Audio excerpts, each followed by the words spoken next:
everyone in the NFC East is looking up at the Commanders. That dude, Jaden Daniels, has been balling, but he's going to be missing a key ingredient to his offense. Details on that still to come. And on the flip side, sticking in the division, the Dallas Cowboys and Dak Prescott, they've been having some problems. What's been ailing QB number one in Big D? We got the details on that coming up next here on Game Day Preview. I don't do this for the paycheck. Step out on the field and hear the crowd roar.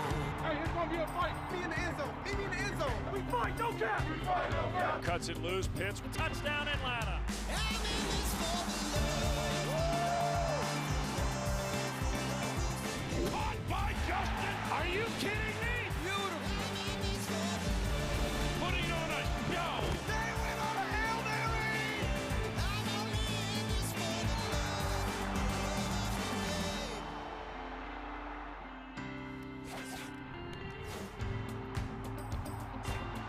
Bills Mafia, stand up. Josh Allen hoping to continue his ownership of the Dolphins. 12-2 against Miami in his career. Those 42 total touchdowns against them. That's 14 more than he's had against any other opponent. With that, we welcome you inside our studios. I'm Mike M, joined by the queen of numbers, Cynthia Freeland, ready to rock and roll. You know, we always talk about Josh, all these offensive players. We're getting defensive here in this A block, Always. which I love. Yeah, no, I love talking defenses. I like to say that if I played football, I would be like some sort of nasty defensive back. I totally wouldn't. If you've seen me try to smash a pumpkin, it didn't go well. But No. I will say, yes, I would be a mean defensive back. She says that. Trust me, Cynthia doesn't have a mean bone in her body. And the physical contact, I think actually, well, maybe you would take out a couple different folks. But here's what we do know. When it comes to a fantasy perspective, or at least your just normal fandom, this is what you need to know. Some of the actives and inactives for the earlier slate. Good news for Patriots fans. Drake May, he will be out there. Starting, of course, dealing with that concussion. Will Levis, another game that he is not going to be out on the football field. Mason Rudolph will get the start for him. We will take you through some of the other offensive and defensive players throughout the course of the next hour for a little bit more on what's happening around the league and some of those insider conversations. Our insider, Ian Rappaport, joins us right now. Ian, always great to have you on the show with us. We got the trade deadline. It is looming on Tuesday. Tell me about some of the names that we should be watching out for and are being discussed right now in general manager circles. Well, we'll start with the wide receiver position because no doubt that has been a huge focus over the course of this season, both in performance but also in trades. We've had several big ones, including Amari Cooper, you just mentioned, Devontae Adams going to the Jets. This past week, Deontay Johnson going to the Ravens. There's been several. Mike Williams, though, still remains on the New York Jets, not for lack of interest. My understanding is there is very real interest still in potentially trading for Mike Williams. Obviously, the Steelers have been linked to him forever. They still are in need of a receiver weapon. His old team, though, the Chargers, another team that does have interest. So we will see over the next couple of days if Mike Williams heads out of New York. Meanwhile, in the pass rush market, still several top pass rushers available.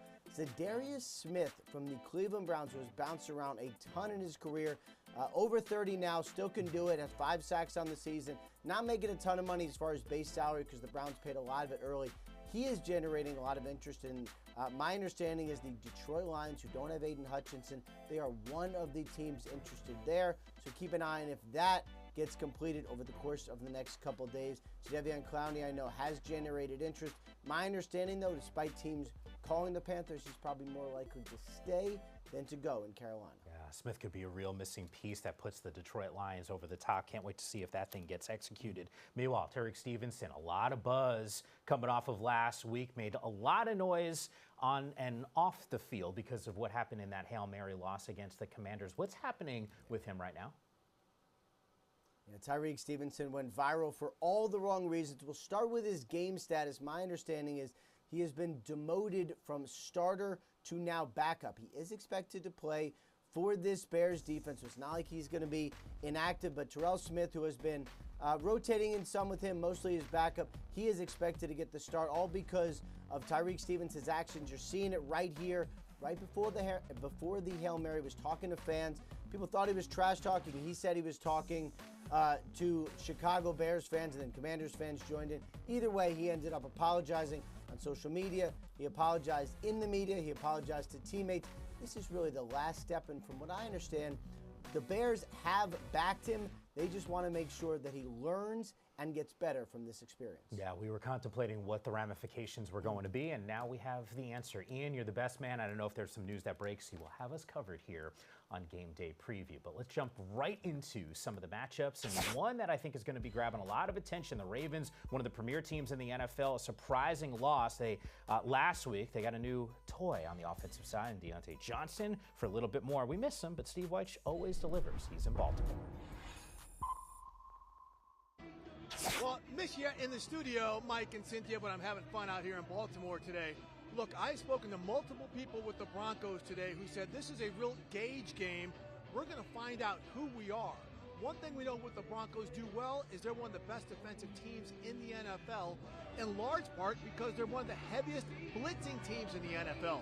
But in speaking with someone with the Broncos, they said they may have to back off of a little bit because they don't want to blitz and miss Ravens quarterback Lamar Jackson and have them beat him with their legs.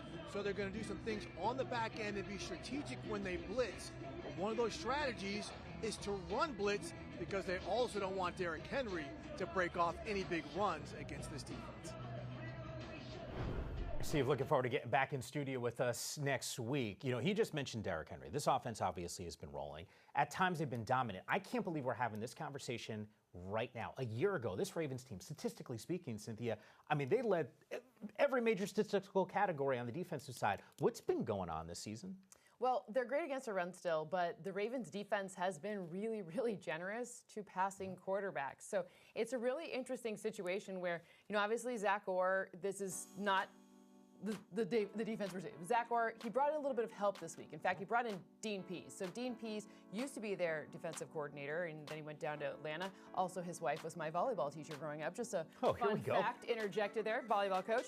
But ultimately, they're going to try to shore up some of those issues. The names we've heard, Kyle Hamilton, we haven't heard much from him this season. He's still a great player. Roquan Smith, the guy they traded for about this time last season. So there are a number of areas where they are set to kind of improve, and it will be an interesting task because we know that the Broncos' strength does not lie in their offense. So if we get a good Bo Nix get going kind of moment, that will mean some more changes are probably coming. Yeah, the Ravens this season, 7 games this year, they've given up at least 21 points in those matchups. That's the second most in the NFL. You mentioned it, the Broncos, they're known right now for what they're doing on the defensive side. What's been working for them? Well, a lot of what the Broncos do, remember, not all blitzes are created equal. Of course, there's run blitzes and pass blitzes, but also some teams blitz to try to manufacture pressure. Other teams blitz because they can, and they trust their insanely talented secondary, specifically Pat Surtain, who we all know he's really good, but this man is bringing a lot of heat this year, and you're really watching the difference between Zach Allen, who stepped up in the middle of the front of that defense, really huge improvement this year over year,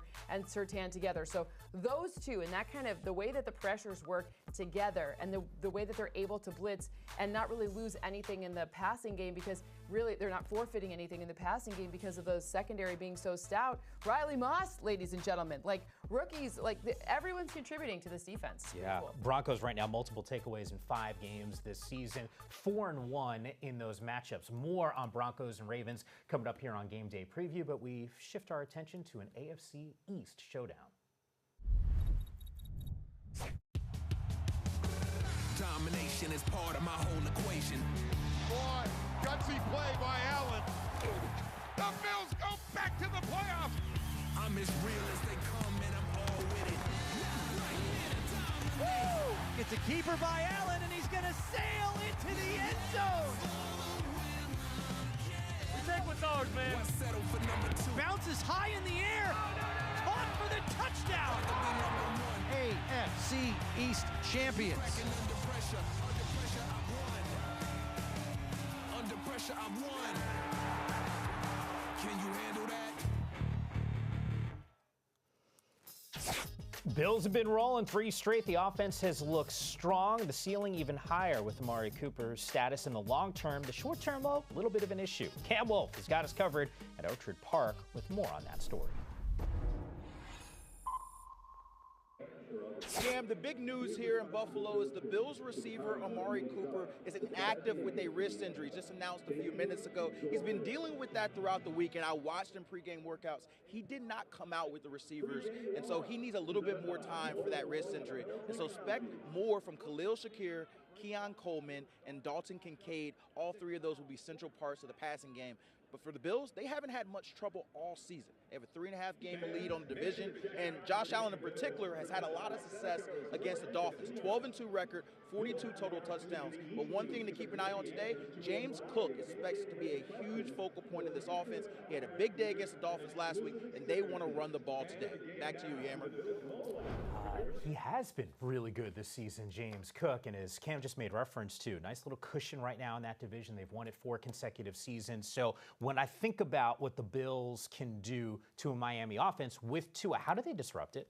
Well, there's a couple of things that this Bills defense needs. Number one, we have to remember they get Von Miller back. So I'm really looking in this game, what is going to go on with the quick pressures? We know Tua is going to get the ball out fast. Well, now you get Von Miller back. You already have Greg Rousseau, who is lighting up the quick passing game. He really took a huge step forward this season as well. So you're looking at all the different ways that what is this defense going to do? How do they handle under 2.5-second passes? Well, that's what I'm watching for in this one, because if the Dolphins are to upset the Bills at home, it's going to be some combination of Devin Achane and Tyreek Hill, the guys, Jalen Waddle, basically Tua getting the ball out very quickly into space and letting those guys run. Okay, so if Tua's out there, and he was a week ago, and they didn't win that game, let's just say, for argument's sake, I feel good about a bounce-back performance from that unit on the offensive side, right? Yep.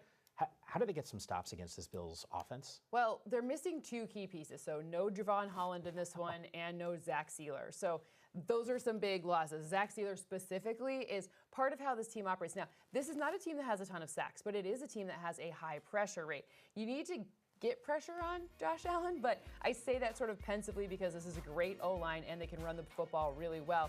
What you really have to do is figure out, okay, which one am I going to take away? Am I going to take away the deep ball? Sure. Am I going to take away a shorter pass? Well, Khalil Shakir and he have the best relationship between a quarterback and a receiver in any sort of, completion percentage metric in like many, many years. So really, it's going to be a decision-making time. But when you are missing pieces along the spine of your defense, along that front, it makes things considerably more difficult. Yeah, you mentioned the Holland injury. I still think about him in a lot of ways as the emotional leader on that unit. I think it's going to be hard to generate some stops here, and a team that, quite frankly, sitting at 2-5 needs to figure out a way to get into the win column. We go from one divisional matchup to another, where first place is on the line. I know there were some questions around Jordan Love and his status for this game against the Lions. For a little bit more, our Stacey Dales has us covered. Temperatures here in Green Bay today around 50 degrees, but rain throughout. And for these incoming Lions, they have been preparing to face, of course, Jordan Love. Despite dealing with the groin injury, his questionable status, he has progressively gotten better every day this week in limited practicing capacity. And in talking to DJ Reader with these Detroit Lions, he said they are most concerned with his ability to extend plays, of course, despite that groin injury. For the Green Bay Packers, facing the top offense in football, averaging 33 points per game, on pace the Lions are with Jared Goff and company for a franchise record. Defensive coordinator Jeff Hafley said they've got to be calculated, unconventional, if you will, in terms of how they show pressure, where the pressure comes from, if they show pressure at all, constantly changing up the looks to get those guys guessing a little bit, really showing them a bunch of everything in a huge divisional battle today. Stacey, you're right. It is absolutely enormous. Time for Road Warriors, presented by Courtyard Marriott. There are so many ways that the Lions can go and beat you, but this Green Bay team is certainly talented. And I know so much focus on the passing game with Jordan Love, but they've been able to run the ball really effectively at times this season. Well, I think that is a big part of it, right? We've seen Jordan Love have some interesting stats and splits when teams blitz him, when he's getting pressured. And you know what happens when you're getting pressured? What you should do is run the football right at the pressure, and that's what they've been doing with Josh Jacobs. In fact, his average in terms of carries and all the different ways we measure him, they're like over a yard better in almost every way we look at it per carry from last season. So he's really taken this team to a different place, to an opportunity for Jordan Love, or even if Malik Willis has to come in at some point, I don't care. It's still going to run through Josh Jacobs. The offense, especially today, you talk about some rain, you talk about, a groin injury of any sort. Josh Jacobs, look for a massive day for him. That's going to be the way that he's a straw that stirs the drink. Yeah, you mentioned at the top of the show that if you were an NFL player, you'd be one of those nasty defensive ones. I would. Try matching up against this dude who loves the contact, most rushing yards after contact in the NFL. So the collision on the field with Cynthia was out there. I'd be Brian Branch, though, so. Okay, well then let's flip to that side, and more specifically on the offensive side from a Lions perspective. Pick your guy, because it is really difficult to stop what Jared Goff gets to work with. Run game, passing game, there's a plethora of options. So who's the guy that you want to focus in on? I think to be the X factor in this one, it's not really a great fantasy projection, but Sam Laporta. This year we've seen him catching fewer passes. Again, fantasy managers are shaking their fist at me right now. But ultimately, when he's on the field, a few things happen. One, the yards per carry goes up significantly. So when those 12 personnel, 2 tight end sets, that has been a way for this team to operate extremely efficiently. So keeping Jared Goff out of harm's way, creating a lot of different options, checkdowns, etc. So that's one thing. But the other thing too for him is throwing those blocks and being able to, Green Bay, you told about those, Stacey talked about unconventional pressures and being, and not whatever. Let's just throw out an extra, basically, O-lineman here, or maybe even 2 if you're talking about 12 personnel. And that has been where this Green Bay Packers defense has got before, because you see their yards per attempt allowed goes up significantly when they're facing 12 personnel. Yeah, once again, first place on the line in the division in this matchup. A lot on the line. Yeah, you know, every Tuesday we do power rankings. Eric at home, one of our good buddies, we get to do the show, and he's got the Lions sitting number 1 in his power rank. He does, in front of an unbeaten Kansas City. I know, you don't want to jinx it. Let's just pretend. They're 7. Guys, they're just 7, okay? They're 7. Don't worry about it. The point is, nasty. They're beating you every single way, and I think a lot of us cannot wait to see what they have in store on the road against the Green Bay Packers. Meanwhile, Dak Prescott, what is going on with the Dallas Cowboys under 500 through 7 games for the first time since 2020? How do we fix some of the turnover issues? That answer coming up next on Game Day Preview.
Be the best, bro.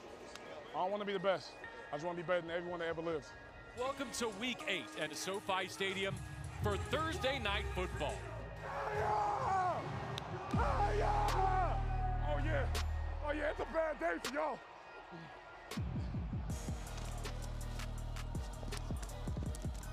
You can't block me. You can't block me.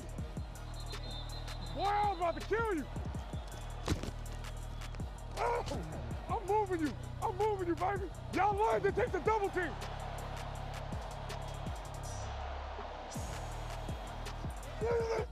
Yes, sir. What's wrong with y'all?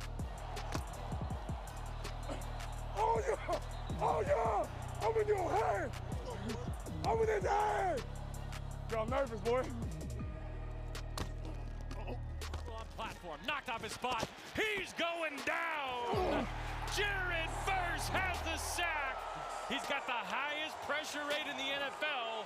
Look out if he starts cashing in. Let's go. What I'm telling you. Hey, they realize what it takes. It takes a double team. It takes an army. I'm glad they realize. Now I can do better. Now I can get better finally. You don't like being double team? I love it. And we love it too. Time for Rookie Watch presented by New Era. We saw one of those sacks on TNF. He's got 2.5, which is tied for the best total among the rookies. I said at the top of the show, we're getting defensive today. This dude is easy to love up. He's creating havoc for offensive lines. I mean, the interesting part is you step into a role after, I mean, maybe one of the, he's clearly a legend, first ballot Hall of Famer with Aaron Donald, but not only did they fill it with Jared Verse, but they also filled it with Braden Fisk, his former teammate. They also had, Colby Turner from last year. They have a lot of good interior players, so planning for this was a big win. Les Snead deserves a lot of credit for both of these sort of gets. I don't think anyone was thinking they'd be this good, but the net effect has been incredible. So Jared Verse is just a really fun player, and I'm really glad to watch him cut. But like I said, it is not easy to step in after 99, and he's doing it beautifully. Yeah, leading all rookies in quarterback pressures with 33 on the season. Yeah, this dude has been awesome to watch in his rookie campaign. And yet, when I think about a matchup against the Seattle squad, and this thing is getting played up in Seattle, this division's wide open right now. This team has been able to navigate some injuries to stay in the thick of things. They're only one game out of 500, which also puts them one game out of first place with all these teams sitting at 500 right now. Yet, from a Seattle perspective, I look and you analyze. Kenneth Walker, when he balls, they win. Yep. When he doesn't, they lose. Is it as simple as that?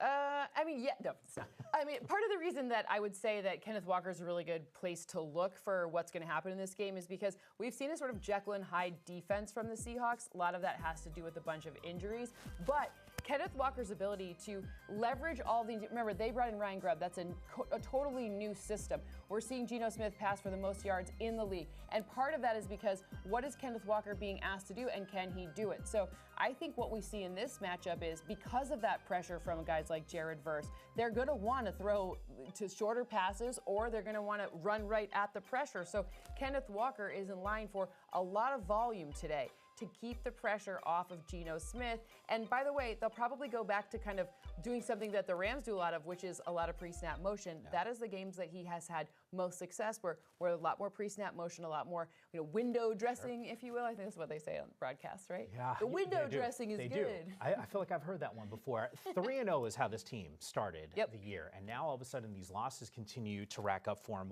losing 4 out of their last 5. Can they get it done at home against the Rams team where the arrow is certainly pointing up? You loved up Jared Verse. I feel like whenever we're talking rookies the last couple weeks, there's another one, a quarterback who continues to dominate the topics of conversation when it comes to elevated play, and his name is Jayden Daniels. Jayden Daniels, the 2nd overall pick. Here's his welcome to the NFL moment. Jayden Daniels keeps it. Touchdown! Touchdown, Washington. Throws wide open. Trent Scott is the recipient of Jayden Daniels' first career touchdown pass. Jayden loads one up for McLaurin in the end zone. Did he catch it? He did! Touchdown! Unbelievable! He'll launch this time. Down the sideline. Touchdown! An incredible performance by Jayden Daniels. It really feels like the beginning of something. It's hard not to believe what you're seeing. Yeah, he's pretty good, and this Commanders offense has averaged almost 30 points per game. They're going to have their hands full with a good Giants defense. Mike Garafolo has us covered from East Rutherford with some significant injury news.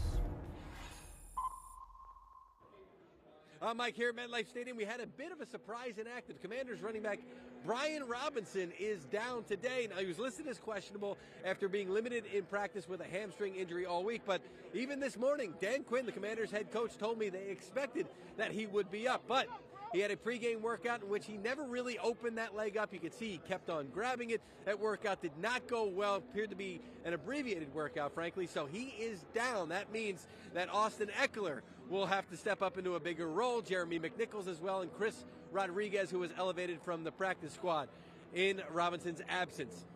On the Giants' end, they want to make sure Daniel Jones can play well at MetLife Stadium. He's played better on the road. I don't know what it is. They don't know what it is specifically, but they want him to have a good game in front of the home crowd. He hasn't thrown a touchdown here at MetLife Stadium since January 1st, 2023. So they want to get him back on the board. Let's see if he can, Mike. Mike, I've heard that stat before. As a Giants fan, I'm good on that one. And hopefully he can figure a way to get it done. And not many teams this season against this Commanders defense have been able to figure out how to get into the end zone. No. I mean, well, look, the beginning of the season, we were very concerned about this pass defense. You know, you have Dan Quinn coming in, and everyone talks about it. I'm sure if Steve Weish were sitting right here, he'd say, Dan Quinn defenses take a little bit of time to learn. And it is true. And part of the thing that has changed about this team from the beginning of the season, well, you got guys like Bobby Wagner out here telling everybody else what to do. So that veteran presence, understanding what the assignment is, and executing on the assignment.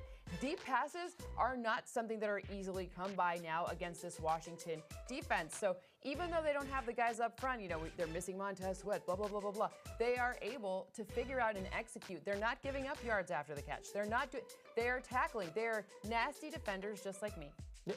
Well, right now, the Commanders, they haven't allowed a passing touchdown in their last 2 games. So that stat that Mike Garafolo had brought up with Daniel Jones not finding the end zone. Don't worry about it. Yeah, I am a little worried about it. Daniel Jones, okay, we're going to say this right. Yeah. Daniel Jones is an average quarterback. He is. I know that's not it's not very sexy. No, but it's real talk. That's just kind of what it is. He's average, which means he's not terrible. No. Giants fans, don't try to throw him away. Just no. Average is good.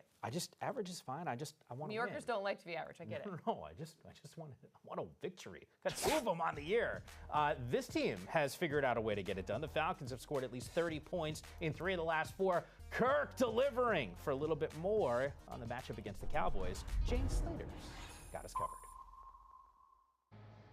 A Falcons player had this to say about the Cowboys' run game this week, telling me, quote, their movement skills, their runs, vanilla. You don't need a Falcons player to tell you that. The Cowboys' stats show it. Averaging 74 yards on the ground this year. They're tied for lowest rushing touchdowns in the league with just 3. The Cowboys this week ahead of this one, benching Ezekiel Elliott for disciplinary reasons, meaning Dalvin Cook and Rico Dowdle will get the call. As for the Falcons, they've got both Bijan Robinson and Tyler Algiers. Now, I asked Bijan, not only are we seeing you guys efficient in the run game, but you're fast, top 5 in terms of speed. And Robinson told me that the strength and conditioning coach makes them every day before practice do 20 and 30-yard sprints. They have to clear 20 miles per hour, and if they don't, they have to do it again. Why is that important? He says it's because they practice so hard during the week that they feel like they have fresh legs when it comes to game time. The Cowboys are going to have a hard time slowing down these two. Remember, against the 49ers, gave up 223 yards, and they are the 31st ranked run defense. Oh, boy. Dallas fans, and I get it, certainly disappointed with the way this season has turned out. I think what's really tough is sometimes watching some of the turnovers from Dak Prescott. What's going on here? Maybe Rico Dowdle and all the running backs need to run those sprints ahead of time. But look, part of the reason that's going on, there's 2 things going on. They're not effective on run games, so you're in terrible situations, 3rd and long, which has led to Dak Prescott throwing into tight windows at a really high rate.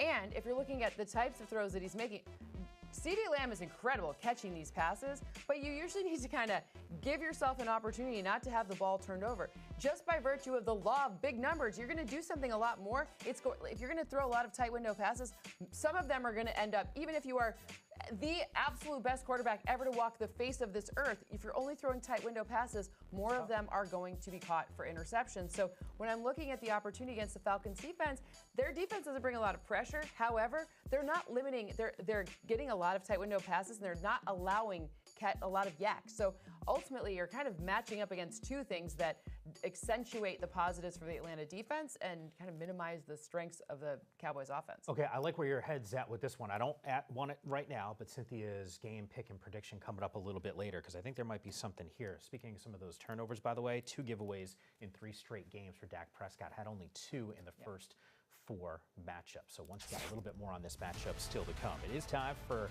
our salute to service presented by USAA. To show appreciation for our military members, USAA and the Dallas Cowboys provided a once-in-a-lifetime experience to U.S. Navy Petty Officer 2nd Class Dusty Brubaker, who had the opportunity to face off against, yes, Micah Parsons in a game of Madden on the big screen at AT&T Stadium. That's awesome. Through the Salute to Service program, USAA and the NFL pay tribute to all current and former military. Would it be hard to play on a big screen?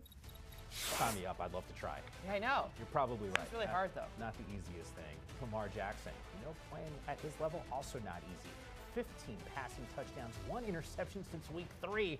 The guy's been balling.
Oh, this is what I want to see. I want to see a healthy Derrick Carr on the football field, because when he's been out there, the Saints averaging 28 points per game, and when he's not, and Spencer Rattler has gotten the nod, it's 15 points per game. A little bit of a difference. And I get it. Look, he's really talented. You and I were just talking about this dude in the break, not Derrick Carr, Chris Olave, the wide receiver. I don't think he gets nearly enough love for as talented as he is as a playmaker. I mean, he's incredible. And one place specifically he's great is on intermediate passes. So 10 to 19 air yard passes. He's got like almost, over 50%, closer to 60% of his total yards this year have come off of those passes. Derrick Carr is the best intermediate passer in the league in terms of yardage because of Chris Olave. And look at this Panthers defense. I mean, listen, there's some issues there. However, the place that they're dead last in the league is on intermediate passes. So there's a really good opportunity for Chris Olave to have a pretty massive day against this Panthers D. You said the defense, there's some issues with the Panthers. I tell you, there's some issues also on the offensive side as well. I know, we'll be nice to the Panthers. They've got a good right tackle. He's from my hometown. Yeah, they're a 1-7 football team, and I'm throwing shade their way because my team's got 2 wins, so they're not playing and performing much better than that. My team went an entire season without winning before, so I've been. You know the pain. Colts and Vikings is one that's grabbed our attention, and more specifically, a lot of headlines this week. Anthony Richardson getting benched, one of those, and we got Joe Flacco that is now coming in. What's the offshoot of the change? Well, it's not necessarily even an offshoot because I like this guy no matter what. But Josh Downs, this is a person who, ahead of the season, his coach talked about how much effort he'd been putting in. And sometimes coach speak ahead of the season is all smoke screens. But in this case, it hasn't been at all. Look at the difference in like how he's running routes and how he's adapted to this team. And under every circumstance, the situation becomes significantly better with him with Joe Flacco starting for him. However, Josh Downs, I mean, Michael Pittman Jr., he's really giving him a run for his money to be that number one, just like he wears on his jersey. You know what's odd here is the opponent in a Minnesota team that started the year 5-0, and defensively, hell, Cynthia, you're on the set with us, for a few weeks. Brian Flores, what that defense was doing those first 5 weeks, averaging about 15 points given up per game. Last two, it's 2 consecutive losses for this ball club, over 30 points per allowed. Can the Colts take advantage? That is going to be one of those major storylines that we will continue to track. Meanwhile, it is time to figure out who is going to get inside of that end zone. Time for Who Scores. It's presented by DraftKings Sportsbook. So here's some options for you. A little same game parlay. Jonathan Taylor, by the way, 4 touchdowns in the last 3 games. He's played really well. That Minnesota defense that I just highlighted, 30th in pass defense this season. The Colts, meanwhile, 30th in run defense this year. So for you, who do you like to find the end zone? I'm going off the board here because the very best player in this game wasn't listed on there. Justin Jefferson. Oh, yeah. Come on. If you're looking at what happens against single high safeties, when you try to match him with the single high, good luck. See you later. It's end zone time. I'm watching a team that plays the 11th most single high. Are they going to change their identity to play Justin Jefferson? They probably should, but it figures that they probably can't, right? They changed it if they could, but ultimately, Justin Jefferson scores. Where was he in that same game parlay?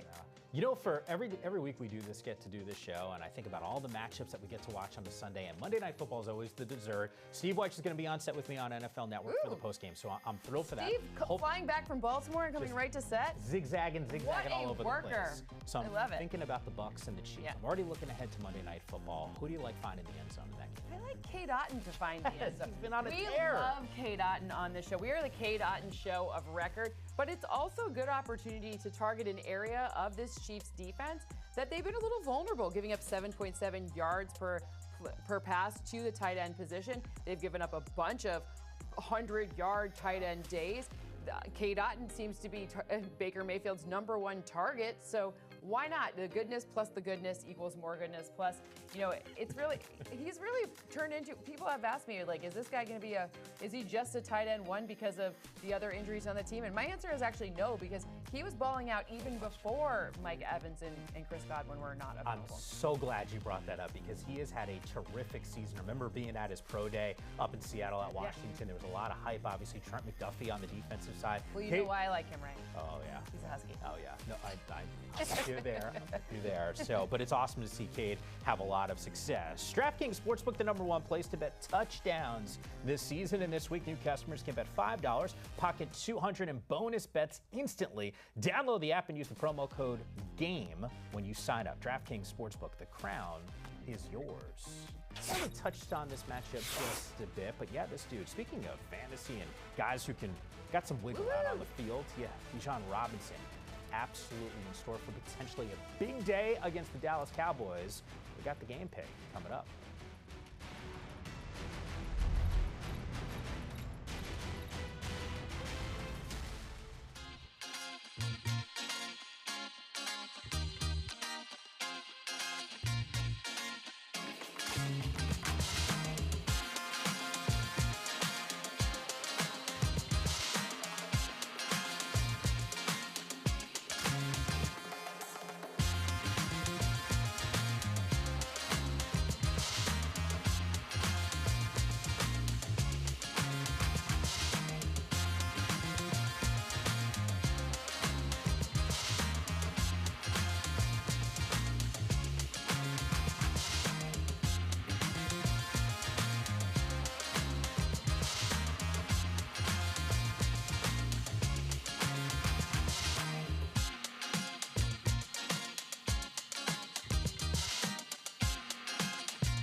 Derrick Henry, he is truly the king, on pace to win his third rushing triple crown.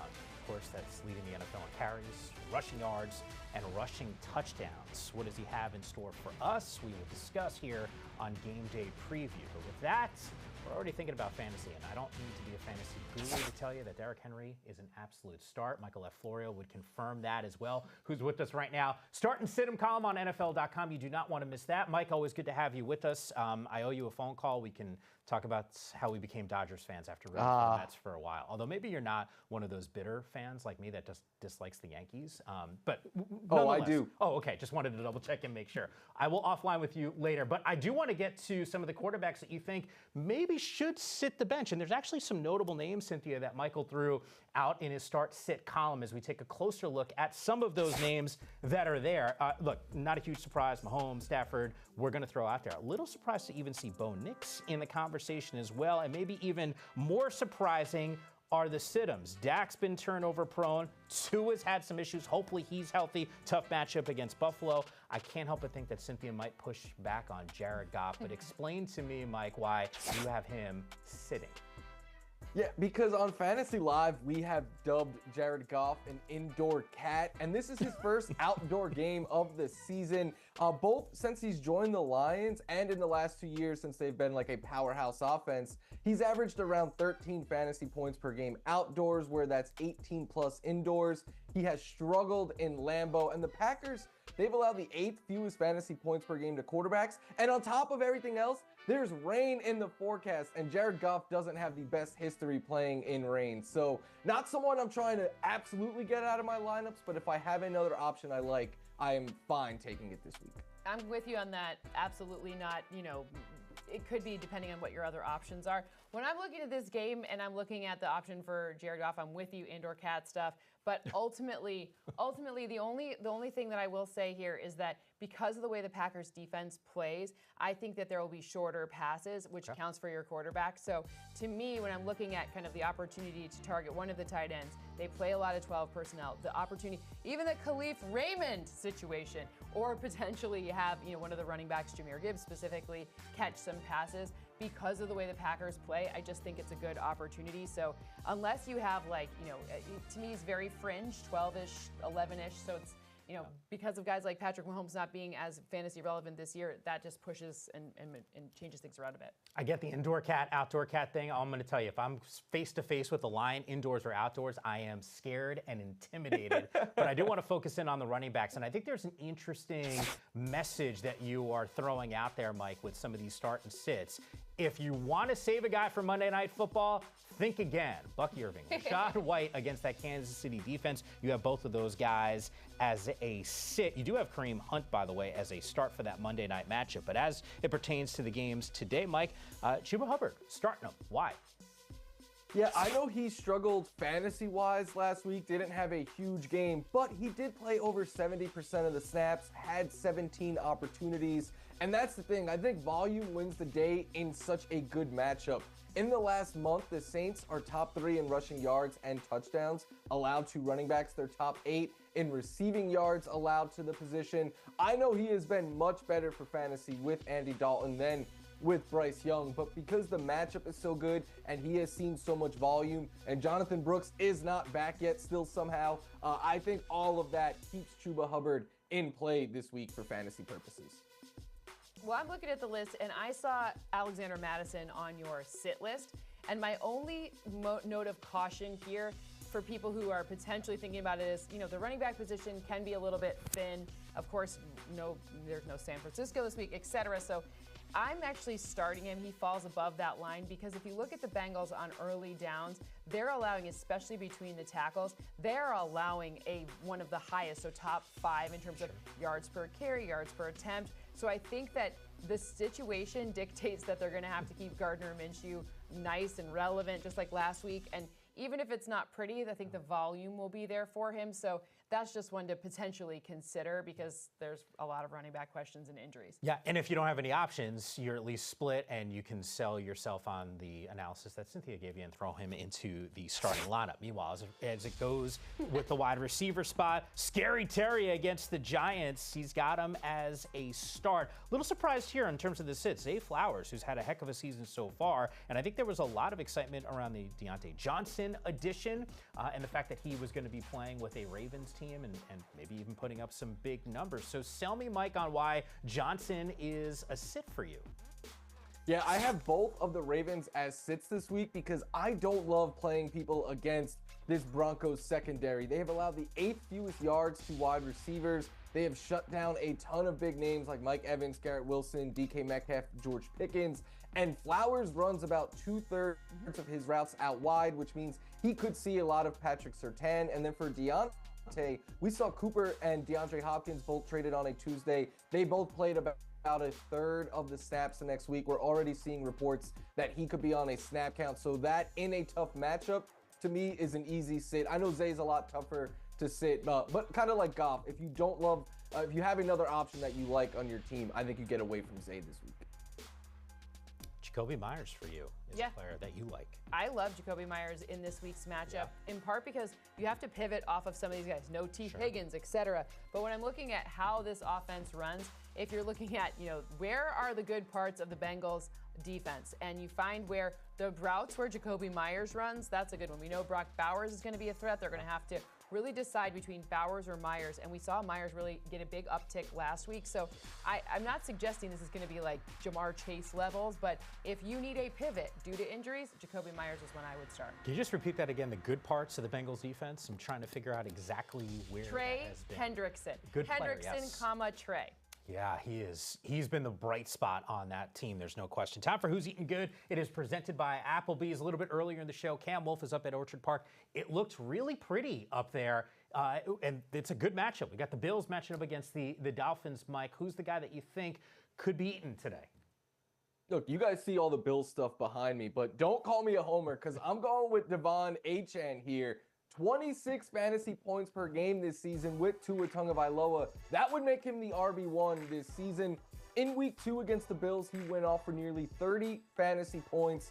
He has finished top 3 at the running back position in every game he has played with Tua, and that's after he averaged nearly 20 points per game with him last season. Plus, Bills have allowed the most catches and receiving yards, second most fantasy points per game to running backs. So with Tua being there, with it being a good matchup, with him already having a history of success against this team, I feel great about Devon Achane. I think he might mess around and be the highest scoring running back of the week this week. Whoa. I like the reverse jinx by the Bills fan. It's very fun. But when I'm looking at Jamar Chase's opportunities against this Raiders secondary, the secondary has actually been playing much better or a little bit better. However, they're not bringing the heat up front, and the Bengals O-line has kept their quarterback clean at the second highest rate. So those things together just means Jamar Chase is going to be out here playing like backyard football, just having so much fun.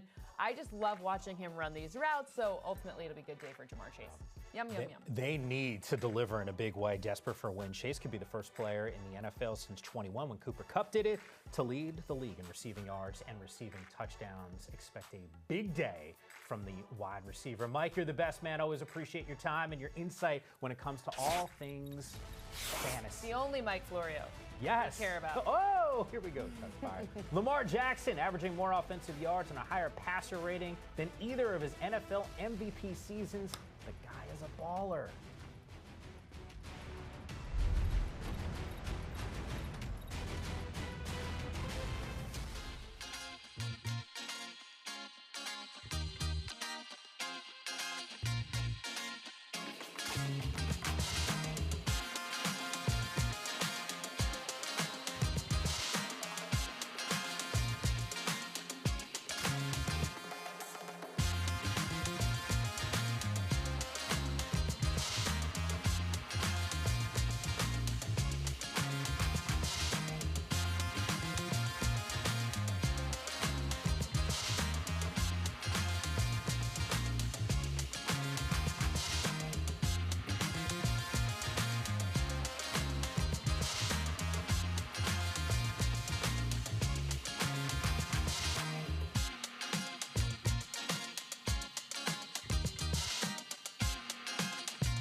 Last couple years, we've seen a turnaround with the Lions. You can point to that too. Dan Campbell as the culture changer. Our Cam Jordan spoke to Alex Anzalone on his Off the Edge podcast, who told us there's actually another side of coach that we don't always get access to. There are times when, you could see it in his face, like, oh, like Dan, he's not all like the jovial Dan that a lot of people see in his pressers. He's kind of like, he's got some backbone to him. Right. A man came out like a beginning with said he was going to bite somebody's kneecaps off, scratch crawl. I'm saying that. Yeah, I've known him for 8 years now, and I walk around. I'm like, maybe I shouldn't say hi to him right now. Or mess with him right now. He's like grown into the head coaching role, and just like he garners the respect of a room right away. I get that. He's also must-see television. We get a presser, looking at the monitor going, what's Coach going to tell us in this one? I know we spent some time talking about the offense a little bit earlier for the Lions. Defensively, and maybe there's a future trade in this team's future to replace Aiden Hutchinson, who's done for the season, which I know would bring a smile to your face. But what do I need to know about this matchup against Green Bay? Well, this is the game where they need to evaluate if the strategy of more blitzing is really what they want to keep doing. I mean, the secondary has been really great. If you look at what Brian Branch, my twin, Brian Branch, and Kirby Joseph have done, it's been great. But the pass rush, since they've not had Aiden Hutchinson, they've been the highest blitzing team in the league. Now, against Tennessee and what was a massive win, don't know if that was really super indicative. Maybe the Minnesota game was a little bit better of a sample, but that's one game. So I'm curious to see how it nets out today, because then the urgency for whether or not they need that pass rush will be established, and what you'd be willing to give up, trade, etc. Because I love how the smoke screens are coming out today. It's like, we need to get at least a third-round pick. That's not how that works. Yeah, no, I'm with you on that side. When I watch Green Bay the last couple of weeks, whose name just keeps popping up? He's just making play after play. Tucker Kraft. Yeah, Tucker Kraft, and especially in the rain against this team that likes to blitz a lot. Tucker Kraft is someone who I'm absolutely putting in my fantasy lineups where I need a tight end this week. I also think he just really makes a big difference in terms of this team that lacks a true number one wide receiver.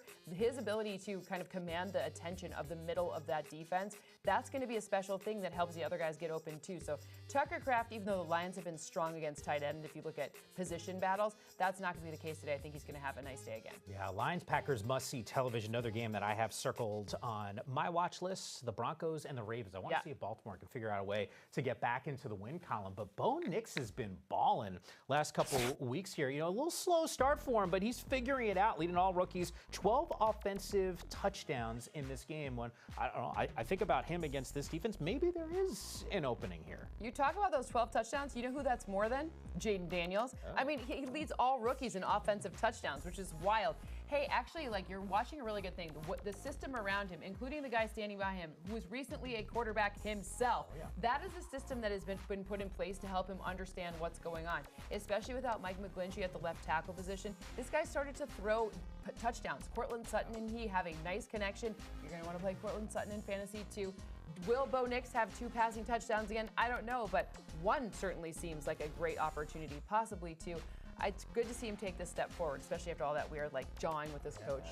Yeah. Davis Webb can still sling it a little bit. Davis Webb is, but remember, putting the system around someone, that makes a huge difference. Watched all of his games when he was at Cal. Actually spent a little cup of coffee with the New York Giants. He did, and with the Bills. Yeah, he was with the Bills too. Lamar, I know they already have the king and Derrick Henry, but pay homage to a dude who I think could win another MVP.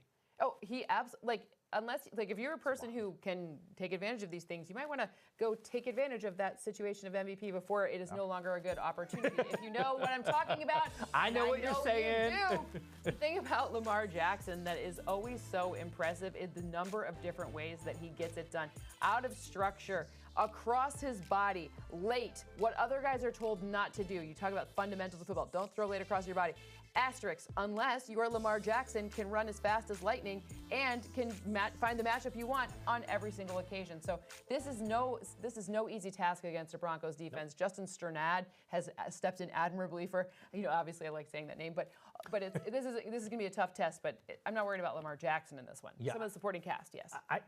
4 drops last week from that wide receiver, and in some critical moments too. Some big third downs they weren't able to execute. A little frustrating for any fan who was hoping that they would improve to 6 wins on the season. That did not happen. Meanwhile, we've been loving up this game. Buffalo at home. Great game. against the Miami Dolphins. Recipe for success from a Miami perspective? Yeah, Florio told us it's Devon Achane, and we don't need to go into it too much, but he's had success in 3 games again against this Bills defense, and they're still not getting punished for some of their injuries to like Matt Milano or the middle level of that defense. Yeah. All right. I'm thinking about some of your projections here. Who could win? Who could lose?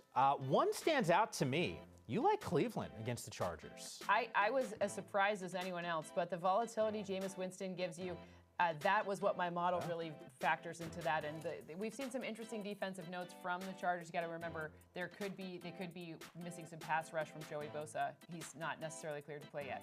Yeah, you know, by the way, just to pay it off here, because I wasn't sure which way your model would lean, Dallas, Atlanta, you actually do like the Falcons at home. I do, and I after reading this Jerry Jones stuff from this morning, yowzas, that could be a mighty warm seat that they sit on coming home, some people on that squad. You know what kind of surprised me here? I actually think the Rams are going to win this division, but you have them with a loss in Seattle. You know, when you have the week, I don't know if Puka Nacua is playing or not as of right now. It's still up in the air, and that does make a big difference. Cooper Kupp obviously is available to go. Last week they had the element of surprise, and they don't play the Vikings a lot. They play the Seahawks quite a bit. They're very familiar with each other, so that is what kind of forecast the upset. The little push there. All right, time for Sunday's statement. We're going to double down because I already made you go on record with the Atlanta Falcons. I'm going big here. And there's a reason why you're picking them against Dallas. Kirk Cousins, Bijan Robinson, they're going to combine for a really massive campaign today. And ultimately, this is where they're going to we'll look back to the turning point. This is where the South will be won. The NFC South will be won in this. This is a big matchup, right? And again, that seat's going to be a little hot going home. Okay, this is not breaking news. Derrick Henry finds the end zone. Like, I get it. It's not going out on a limb. I just want to highlight what the King has been able to do. If he scores one time on the ground, that is 100 career rushing touchdowns. It's got to happen. Honestly, it would tie Adrian Peterson for the 5th fastest to reach 100 career rushing touchdowns. I want to beat Adrian Peterson. I need 2 touchdowns. Seriously. You know the other guys, LaDainian Tomlinson, Emmitt Smith, Jim Brown, and Sean Alexander. Those are absolute dudes. Cynthia, you rock. Game Center, all the games. We got you covered. It starts right now.